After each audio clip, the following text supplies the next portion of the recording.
Ever feel like you're just drowning in to-dos, deadlines, information, like you're trying to be more effective, but you're just stuck? Oh, absolutely. That feeling's super common. It's like everyone's craving structure, but life can feel so chaotic. And you know what? That's exactly the world Stephen Covey was speaking to when he wrote The 7 Habits of Highly Effective People back in the late 80s. The late 80s. Wow. Okay, so we think of that time as maybe simpler, but you're saying information overload was already a thing. Oh, it was just getting started. Think about it, the rise of big corporations, everyone chasing the American dream. It was a pressure cooker, even back then. And Covey, he landed right in the middle of it with this book. It's so interesting you say that because it wasn't just a book of tips. Yeah. It was deeper. Way deeper. Covey wasn't just about quick fixes. He was calling for a total shift in, like, our whole approach to life. And his background. It's always blown my mind. He's an educator, a businessman. He even dove into religious texts. Absolutely. It all comes through in his work. You can tell he lived it, you know? He wasn't just talking about efficiency.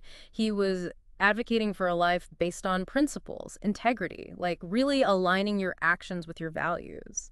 Okay, now I'm really intrigued. So for anyone listening who hasn't read The 7 Habits yet, what are these principles all about? All right, so the 7 habits in order are: be proactive, begin with the end in mind, put first things first, think win-win, seek first to understand, then to be understood, synergize, and sharpen the saw. Okay, wow, 7 big ones. Even hearing them listed like that, you can kind of sense a flow, right? They build on each other. Totally. Covey designed them as a pathway.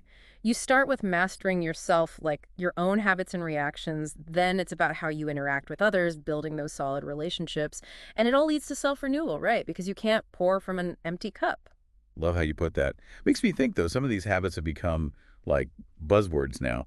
Be proactive is on coffee mugs. I'm guessing Covey meant something a little deeper than that. Oh, for sure, he did. To Covey, be proactive wasn't about like just checking things off a list. It was about realizing that no matter what life throws your way, you always have a choice in how you react. That space between something happening and how you choose to respond. So less about just doing, more about choosing. Exactly. It goes back to that principle-centered living.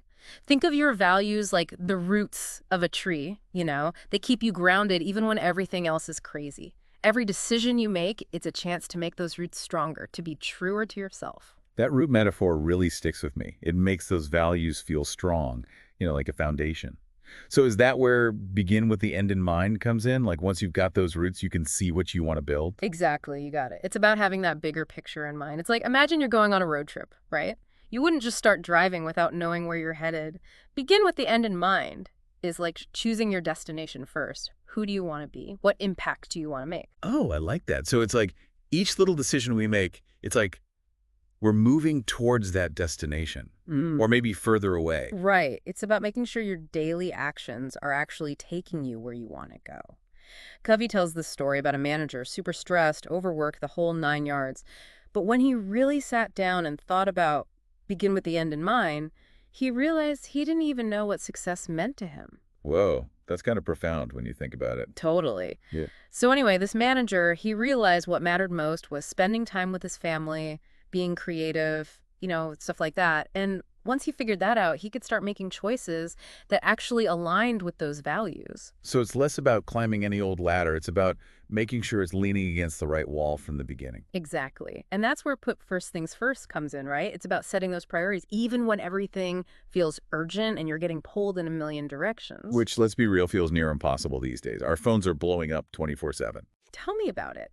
It's like this constant pressure to be on. But Covey's point is, just because something feels urgent doesn't mean it's actually important. You have to carve out time for the things that matter, nurturing relationships, working towards your goals, taking care of yourself. That's so key, the relationship piece. I mean, Covey doesn't just talk about personal productivity. He talks about connecting with others. That feels really important. Huge. For Covey, you can't be truly effective without strong, healthy relationships. We're not meant to do life alone, right?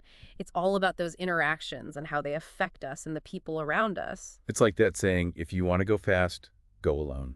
If you want to go far, go together. 100%. And that's where think win-win comes into play. It's moving away from that scarcity mindset, like there's not enough to go around, and embracing abundance instead. It's about finding solutions where everyone benefits. Collaboration, not competition.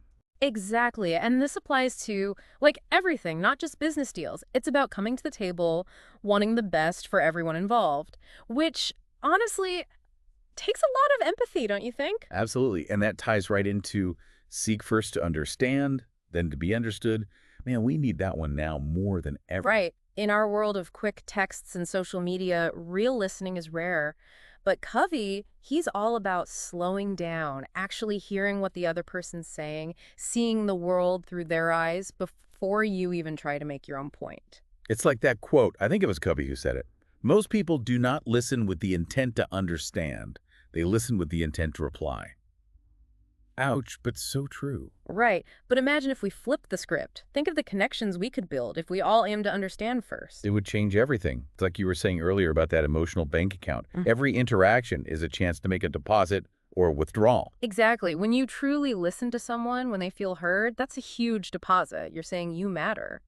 And who doesn't need to hear that, you know? It's like these habits all connect. You can't really get seek first to understand unless you're already in that win-win mindset, Totally. And we can't even think about win-win if we don't know our own values, right? It all goes back to the beginning. which I guess is why he calls it synergize. It's like the habits themselves are working together, not just about us working with other people. Exactly. Covey talks about this, how the whole is greater than the sum of its parts. Like he uses the example of a choir. Oh, I love that. Right.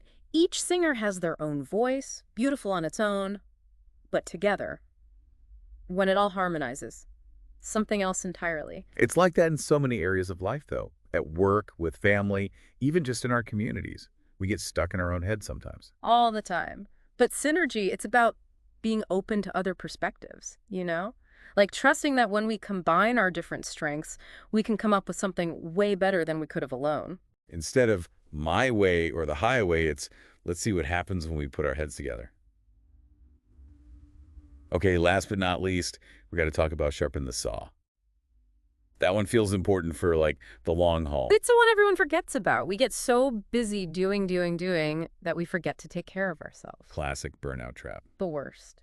And Covey's reminding us, taking time to recharge, it's not selfish, it's essential. Whether it's exercise, meditation, nature, whatever fills your cup. You can't pour from an empty one. You get run on fumes. Exactly. But so many of us try. Covey's all about playing the long game, though. Life's a marathon, not a sprint, right? You got to take care of yourself to make it to the finish line. This has been amazing. I always forget how relevant Covey still is, even though he wrote this book years ago. It's timeless stuff. He was talking about human nature, you know? We all want to live with purpose, connect with people, make a difference. And he gave us the tools to do that. Well, speaking of tools, any final thoughts for our listeners before we wrap up? Just this. Don't get overwhelmed, okay? Living an effective life isn't about being perfect. It's about learning and growing every day. Pick one habit, the one that speaks to you most right now, and start there, one step at a time. Love that.